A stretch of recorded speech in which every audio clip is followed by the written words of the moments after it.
हरियाणा को जब से नायब सिंह सैनी के रूप में ओबीसी मुख्यमंत्री मिला है, तब से ही प्रदेश में ओबीसी राजनीति गरमाई रहती है, एक ट्रेंडिंग मुद्दा बनी रहती है।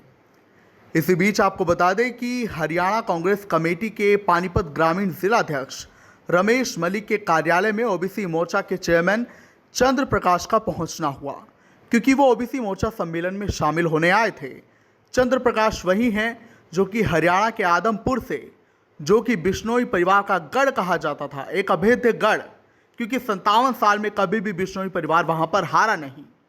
लेकिन इसी गढ़ में चंद्र प्रकाश ने कुलदीप बिश्नोई के बेटे को हरा दिया और विधायक बने जीतकर। तो वो आज इस कार्यक्रम में पहुंचे। इस दौरान वो क्या कुछ बोले प्रेस कॉन्फ्रेंस में, आप जरूर सुनिए। आगे की रूपरेखा आप लोगों को बताएंगे। आज पानीपत पहुंचे हैं और ओबीसी सम्मेलन भी आपने क्या कहना? देखिए, आज हमने, क्योंकि मुझे ये जिम्मेवारी सौंपने के बाद आज पहली बार मेरा पानीपत ज़िले में ये प्रोग्राम किया है। ओबीसी कार्यकर्ताओं की मीटिंग और जो जिला कांग्रेस कमेटी के सभी जुड़े हुए कांग्रेस से जो हमारे नेता और कार्यकर्ता, उनकी संबंधित मीटिंग में चर्चा की है कि किस तरह से हमारे जो नेता प्रतिपक्ष हैं, न्याय योद्धा आदरणीय श्री राहुल गांधी जी, उनकी आवाज़ को बुलंद करें, क्योंकि वो हर समय किसान की बात करते हैं, युवाओं के रोजगार की बात करते हैं, अनुसूचित और पिछड़े वर्ग की बात करते हैं। और उसी क्रम में उन्होंने पिछड़े वर्ग समाज के लिए उन्होंने अपनी आवाज़ बुलंद करने का काम किया है कि इनकी जितनी इनकी संख्या है उसी तरह से इनकी भागीदारी होनी चाहिए। चाहे राजनीति की बात करें, चाहे इनको सामाजिक न्याय की बात करें, चाहे शिक्षण संस्थाओं में इन वर्गों के बच्चों को सुविधाएं मिलने की बात करें, चाहे आर्थिक सशक्तिकरण की बात करें, उनका किस तरह से उनको आगे उठाया जाए, आगे उनके, ताकि वो लोग एक बराबरी में आए।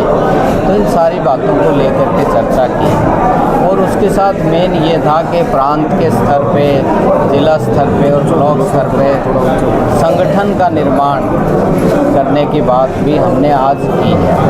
तो इसमें लोगों में बड़ा भारी उत्साह है, आप देख रहे हैं यहाँ पे कि, और हर हल्के से लोग यहाँ पे आए हैं। हमारे चारों विधानसभा क्षेत्र से जो पिछड़े वर्ग के लोग और दूसरे कांग्रेस से जो हमारे कार्यकर्ता और नेता हैं, उन्होंने बढ़ चढ़ करके भागीदारी रही है। ज़्यादातर यहाँ तो ये जगह भी कम रही, आज असुविधा भी उनको हुई है। तो हमारा यही है कि कांग्रेस पार्टी की, आज देख रहे हो दिल्ली में क्या हो रहा है, आप छात्रों के साथ किस तरह से अन्याय किया गया है, किस बर्बरतापूर्वक ढंग से उन पर लाठीचार्ज किया गया। मैं तो प्रशासनिक अधिकारी रहा हूँ। जब भीड़ इकट्ठा होती है प्रजातंत्र में, उसका अधिकार है।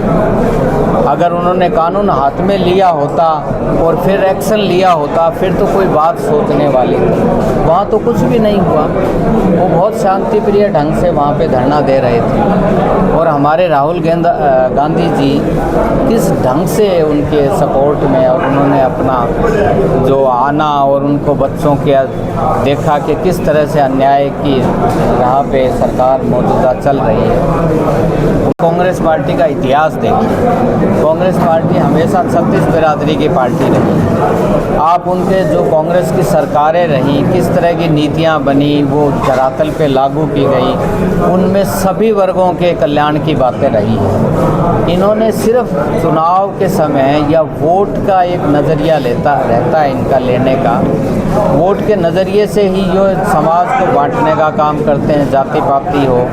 अब छात्रों के साथ क्या हुआ, वो क्या समाज का कुछ, उनका वोट बैंक पे थोड़ी कुछ डाका डाल रहे थे, वो तो अपनी मांग करने के लिए उनका था। तो कहने का मेरा भाव ये, भारतीय जनता पार्टी धर्म के आधार पे, जाति के आधार पे या किसी और क्षेत्रीय मुद्दा लेकर के समाज को बांटने का काम करती है, ताकि उनका चुनाव में उनका वोट परसेंटेज बढ़ना चाहिए।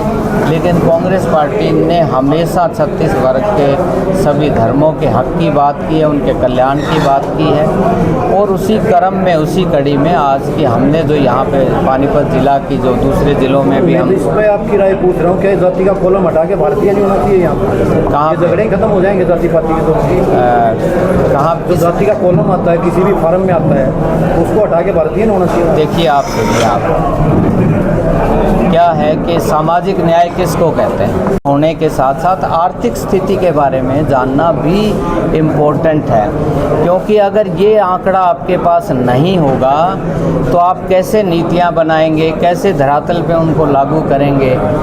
आज किसान हमारा अन्नदाता है, लेकिन उसको देना है तो आर्थिक आधार पे दें। है जी, रिजर्वेशन अगर देना है तो आर्थिक आधार पे दें। नहीं वो ठीक है, वो आगे के विषय है, कुछ देने वाला तो हो। बिश्नोई परिवार के चिराग को हरा दिया।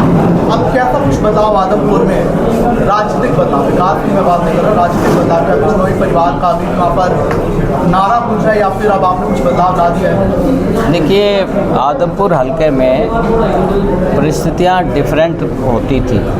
पहले क्या होते थे, जब चुनाव से 6 महीने पहले आते थे मिल करके और अपना चुनाव लड़ा और चले जाते थे। वहाँ आदमपुर की जो भौगोलिक स्थिति है, सामाजिक स्थिति है और आर्थिक स्थिति है, वो कोई बहुत अच्छी नहीं है। ये इलाका पूरा राजस्थान के साथ लगता है। किसान, वहाँ लोगों का खेती मेन धंधा है और उनके खेत में पानी नहीं पहुँचता, पीने के लिए वहाँ पानी नहीं है। और किसी भी सुविधा की बात करें, वो सुविधा आज जो आधुनिक समय में हमें चाहिए, चाहे शिक्षा की बात करें, चाहे आप स्वास्थ्य की बात करें, उन सुविधाओं के एंगल से अगर देखें तो आदमपुर बहुत पिछड़ा हुआ है। पिछले दिनों विधानसभा की एक कमेटी गई थी, 10 MLAs गए थे। उन्होंने विधानसभा क्षेत्र को घूम करके देखा और उनकी रिपोर्ट, आपने डिप्टी स्पीकर हैं, उनका स्टेटमेंट भी सुनी होगी, या आपके गूगल पे सर्च कर लेना, ये यूट्यूब पे देख लेना।